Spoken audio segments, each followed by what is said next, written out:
আরে এত ভয় পাচ্ছিস কেন? ভয়ের কিছুই নেই। তুই ভয়ের কি বুঝবি? আগে থেকে এসবের ভয় কাটিয়ে ফেলেছিস নাকি? এই কি হয়েছে রে?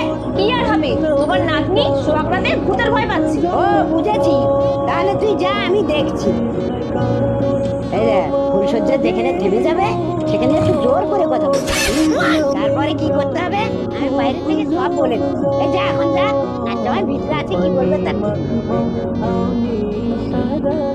আরে প্রিয়তমা, তোমার আসতে এত দেরি হলো কেন? আমার কখন থেকে চুলকাচ্ছে। আরে আরে খারাপ ভেবো না, ভেতরে এত মশা, এত পরিমাণ কামড়েছে, সারা গা চুলকাচ্ছে। ঠিক আছে, দরজাটা লাগিয়ে আমি মশাইটা টানিয়ে দিচ্ছি। ওরে বাবা রে, মাথাটা গেল রে। ও, আসল জিনিসটাই তো চলে গেছে। নাতনি, যেটাই না, মাথা যখন গেছে বাকিটাও চলে যাবে। আরে ওটা আমার ঠাকুমা।